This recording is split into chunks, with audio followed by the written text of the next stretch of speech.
Hello everyone, my name is Dhananjay Maharshi. I am a first year student. So आज मैं आपको बताऊंगा कि आप नीट एग्ज़ाम कल है आपका, तो आपने जितनी प्रिपरेशन की हो उसमें आप कितना एक्सेल कर सकते हो, यानी आपने प्रिपरेशन की हो उसमें आप अपना बेस्ट कैसे दे सकते हो. देखो, एक तो आपको पैनिक नहीं करना. अगर आप पैनिक करोगे तो आपने जितनी प्रिपरेशन की हो उससे आपका बेस्ट नहीं, उससे आपका वर्स्ट होगा. बिल्कुल पैनिक नहीं लेना, बिल्कुल टेंशन नहीं लेनी. ये एग्ज़ाम है, लेकिन ये एग्ज़ाम आपकी ज़िंदगी डिसाइड नहीं कर सकता. तो देखिए, ऐसे ज़रूरी होता है कि नीट करते हैं जो सक्सेसफुल होते हैं, लेकिन ऐसा नहीं है कि सिर्फ नीट करने वाले सक्सेसफुल होते हैं. सो एग्ज़ाम को एग्ज़ाम के तौर पे लीजिए. तो मैं बताऊंगा आप इसको एग्ज़ाम को कैसे एक्सेल कर सकते हैं. कल आपका एग्ज़ाम है. तो टाइटल है how to excel in final NEET exam, strategy, focus and mistake control. सबसे पहले आपको मिस्टेक्स कंट्रोल करनी पड़ेगी. फाइनल एग्ज़ाम में आपको मिस्टेक्स कंट्रोल करनी पड़ेगी, ये आपके लिए बहुत ज़रूरी है. अब इंक्रीजिंग योर मार्क्स. अब जैसे आपके मॉक टेस्ट में भी 550 चल रहे होंगे, 550 प्लस चल रहे होंगे, 600 प्लस चल रहे होंगे, किसी के 400 प्लस चल रहे होंगे. अब उन सब चीज़ों को भूल जाओ, रिलैक्स करो, फॉर्मूलाज रिवाइज करो.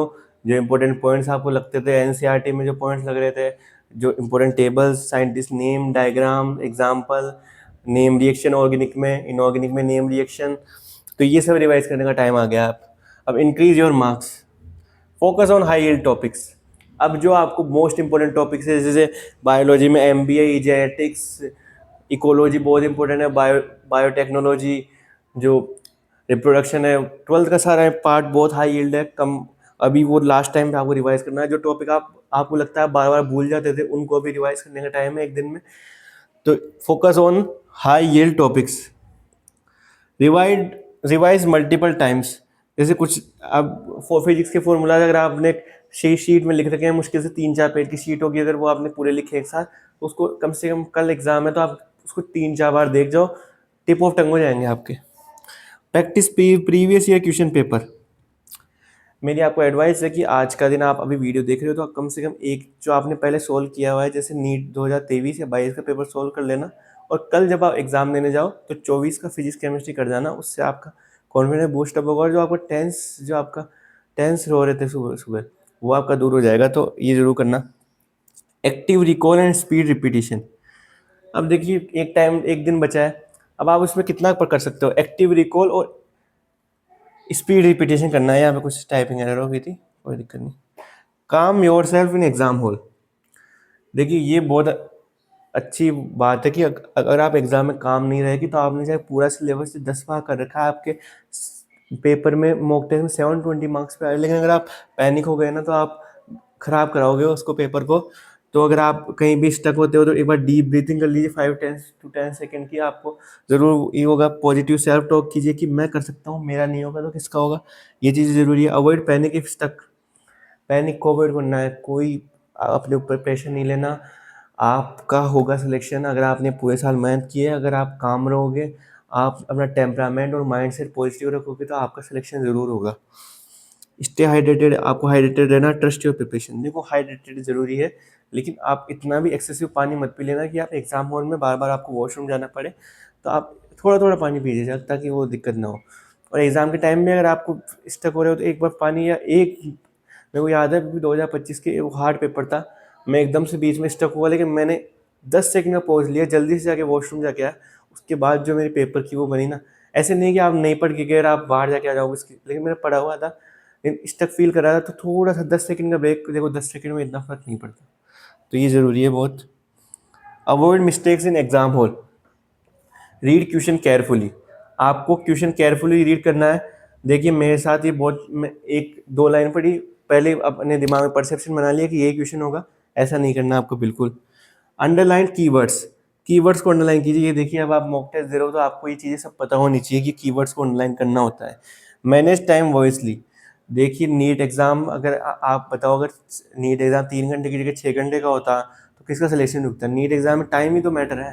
अगर आप हार्ड क्वेश्चन पे स्टक होकर टाइम वेस्ट कर दोगे तो जो अच्छे क्वेश्चन है, ईजी क्वेश्चन है, वो भी रह जाएंगे आपसे.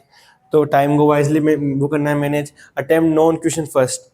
देखिए, सबसे बेस्ट स्ट्रेटजी है, अगर आप अभी तक फॉलो नहीं करे तो फिर भी बता रहा हूँ, क्वेश्चन सोल्व कीजिए वन लाइन है, सबसे पहले कम से कम 3 राउंड में सोल्व करना है आपको। सबसे पहले वन लाइन है जो देखते टिक कर रहे हो उनको कीजिए, फिर वापस आपका फर्स्ट राउंड हो जाना चाहिए लगभग 45 मिनट के अंदर। फिर सेकंड राउंड बड़ा होना चाहिए। अब आपने पेपर ओवरव्यू कर लिया फिजिक्स केमिस्ट्री बायोलॉजी का, सेकंड राउंड थोड़ा बड़ा होगा, उसमें आपको medium easy to medium question solve करने हैं। फिर थर्ड राउंड में आपको करना है मॉडरेट टू हार्ड, और हार्ड क्वेश्चन है वो कुछ 3-4 ही होता है। अगर आप नहीं भी करोगे तो आपका सिलेक्शन हो जाएगा, अगर आप कर सकते हो, रैंक लानी है तो बहुत अच्छी बात है। तो attempt non question first, review answers if time permits. एक बार अगर आपका पेपर हो जाता है, आपको अच्छा लग रहा है कि आप कंफर्टेबली पेपर कर रहे हो, तो एक ओमार शीट बनने से एक बार आप रिव्यू भी कर सकते हो आंसर्स को कि मैंने सही टिक तो किया कि नहीं किया। देखो मैं एक बार बताऊँ कि जैसे आपने फिजिक्स स्टार्ट की, आपने फर्स्ट क्वेश्चन नहीं बना, सेकंड नहीं बना, थर्ड नहीं बना, फोर्थ नहीं बना, आप हो गई कि मेरा तो पेपर खराब जाएगा। लेकिन मैं बताऊँ उस टाइम ये सोचने के बजाय आप पेपर को उल्ट दीजिए और 45 क्वेश्चन से स्टार्ट कीजिए। मैंने ऐसा बहुत बार किया है। फिर मैं ऐसे करता था कि जो क्वेश्चन मेरे को आ रहा है ना, ऐसे रैंडम कोई सा भी करता था, और फिर उससे फिर जो क्वेश्चन पहले नहीं भी हो रहा था ना वो हो जाता था, क्योंकि मिक्सिंग ऑफ कॉन्सेप्ट होती थी उस क्वेश्चन में कुछ ना कुछ। अवॉइड सिली मिस्टेक, आपको सिली मिस्टेक अवॉइड करनी है। सिली मिस्टेक ऐसे है कि अगर आप सिली मिस्टेक करके आओगे तो आपको बाद में बहुत दुख होगा। डोंट रश अननेसेसरली, दिमाग में रश नहीं भरना कि फालतू में टेंशन लिए जा रहे हैं। डबल चेक कैलकुलेशन, कभी भी आप ऐसे नहीं कि एक बार फर्स्ट आंसर करने के बाद नहीं नहीं यार ये गलत लग रहा है, मेरे साथ बोल रहा था, ये मत करना बिल्कुल भी। डबल चेक मत करना ज़्यादा, क्योंकि एक बार ही करने का टाइम रहता है। डबल चेक के चक्कर में आपसे क्वेश्चन रह जाएंगे। अगर आप सारे क्वेश्चन हो जाते हैं फिर आप जरूर डबल चेक कर सकते हो, लेकिन पहले पेपर कंप्लीट करना है। नेगेटिव मार्किंग को अवॉइड करना है, इसमें शायद कुछ गलत ले रखा है लेकिन मैं सही कर देता हूँ। नेगेटिव मार्किंग को अवॉइड करना है। Stay focus till the end, last तक फोकस रहना है, कहीं भी फोकस नहीं छोड़ना। ये एग्ज़ाम आपने मेहनत की है तो एग्ज़ाम के लिए आपको फोकस करना है। Avoid over thinking simple question, कोई इजी सा क्वेश्चन है, वन लाइनर है, देखते आंसर आ गया, अब आप ओवर थिंक कर रहे हो, यार सोचते आंसर कैसे आ गया है, तो कुछ अलग होगा। अरे होता है, हर क्वेश्चन हार्ड नहीं आता, कुछ क्वेश्चन ऐसे होते हैं कि देखने से 5 सेकंड के अंदर विदिन 5 सेकंड आंसर आता है, तो उसमें ओवर थिंकिंग नहीं करनी। हर क्वेश्चन हार्ड नहीं हो सकता। अब आप एग्जाम हॉल में एक्सेल कैसे कर सकते हो अगर आपका पूरा सिलेबस कवर है। How to excel in exam hall, stay confident and compose, confident रहना है और कंपोज रहना है। मेंटेन स्टडी पेस, ऐसे नहीं करना आप खरगोश भी नहीं बनना, कछुआ भी नहीं बनना, मीडियम पेस में चलना है बिल्कुल। स्मार्ट क्वेश्चन सिलेक्शन, सबसे पहले स्मार्टली क्वेश्चन सेलेक्ट करना है। अगर आप बताऊँ क्या पेपर में सब आता हो ना, अगर आपने क्वेश्चन सही सेलेक्ट नहीं किया ना तो आपका पेपर बिगड़ सकता है, टाइम खराब हो सकता है आपका। कीप काम अंडर प्रेशर, अपने आप को काम रखना है अंडर प्रेशर भी। फिनिश स्ट्रॉन्ग विथ रिवीजन, ये तो अब इसका तो इस पॉइंट का मतलब नहीं है, शायद गलत टाइप हो गया ही, इसको अपन हटाते हैं। तो ऑल द बेस्ट।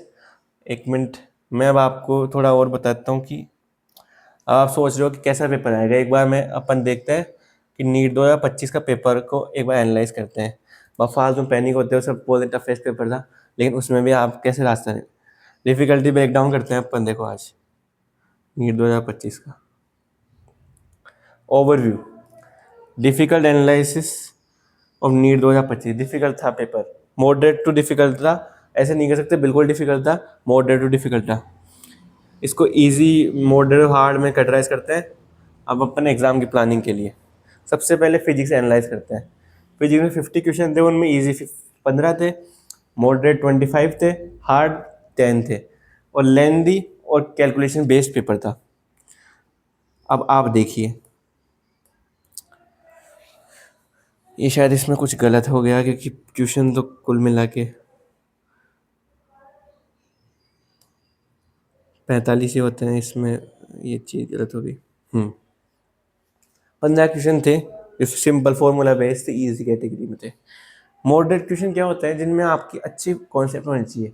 इस बार ये नंबर ज़्यादा था, हर बार ऐसे होता था कि 30 क्वेश्चन ईजी आ रहे हैं और आ रहे 10 क्वेश्चन ऐसे, लेकिन इस बार इन्होंने पैटर्न चेंज कर दिया। ईजी क्वेश्चन सिर्फ 15 दिए और मॉडरेट 25 दे दिए, और 5 क्वेश्चन ऐसे थे जो टफ थे, उनमें कम से कम 10 मिनट आपको बहुत डीप थिंकिंग चाहिए थी। कुछ जैसे सरफेस टेंशन का था उसको सोच नहीं सकते, इसलिए 686 मार्क्स आए थे। देखिए 686 भी आए थे ना फिर भी, यानी मतलब उसने बंदे ने मुश्किल से 6-7 क्वेश्चन छोड़े थे तो वही थे जो नॉन अटेम्प्टेबल थे। देखो सबका दिमाग एक जैसा नहीं होता, आपको सिलेक्शन के लिए जाना है अभी। अब केमिस्ट्री में देखते हैं, केमिस्ट्री एनालाइज करते हैं। टोटल क्वेश्चन 50 थे। केमिस्ट्री का इजी पेपर था, मोस्टली एनसीईआरटी बेस्ड पेपर था, इसमें लिखा हुआ है।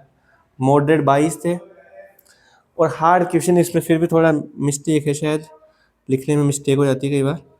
तो हार्ड क्वेश्चन मैं बताता हूँ आपको, सिर्फ 3 क्वेश्चन थे जो हार्ड थे। समझ में आया? बायो का एनालाइज करते हैं। बायो में 100 क्वेश्चन नहीं थे, कुछ कई बार एरर आ जाता है, आप इस पर फोकस मत कीजिए, मैं सही कर देता हूँ इसको।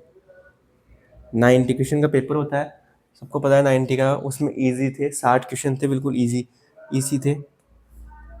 मॉडरेट थे ना, मॉडरेट वो क्वेश्चन थे, इसमें थोड़ा गलत दे रखा है। मॉडरेट 25 क्वेश्चन थे मॉडरेट, और 5 क्वेश्चन थे जिनमें बहुत खतरनाक लैंग्वेज का यूज़ किया गया था। तो बायो ने एनालिसिस देखते हैं, टोटल 90 क्वेश्चन थे, इजी 60 थे, मॉडरेट 25 थे, और हार्ड 5 थे।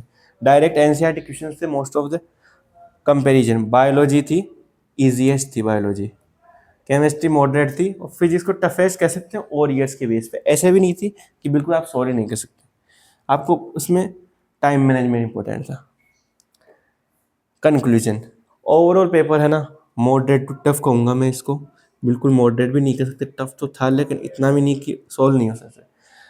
अगर आप स्मार्ट से एंश्योर करते तो आपका सिलेक्शन हो सकता था, लेकिन इस बार भी आपको ये रखना चाहिए एनडी कितना है, अगर आप स्मार्ट स्ट्रेटजी रखोगे तो आपका सिलेक्शन आराम से हो जाएगा। तो all the best, thank you.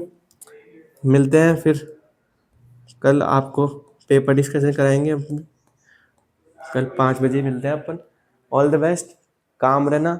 अगर आपका माइंडसेट और उसकी कल परीक्षा है, परीक्षा आपकी सिलेबस की से ज़्यादा आपकी माइंडसेट और कामनेस की। अगर आप काम रहोगे तो आप अपना बेस्ट दे सकते हो, और अगर आप काम नहीं रहोगे, मैंने एक ट्रू स्टोरी बताता हूँ आपको।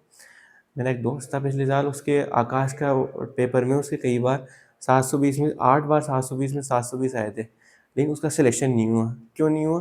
क्योंकि उसने अपनी कामनेस को छोड़ दिया। कामनेस यानी वो प्रेशर ले लिया, उसने अननेसेसरी प्रेशर क्रिएट कर लिया। तो वो नहीं करना आपको। Thank you. अगर वीडियो अच्छी लगी तो लाइक शेयर सब्सक्राइब कर देना, ज़्यादा से ज़्यादा शेयर कर देना, क्योंकि लास्ट डे अब तो ज़्यादा से ज़्यादा लोगों को गाइडेंस मिल जाएगी लास्ट डे क्या करना है। तो थैंक यू, ओके बाय।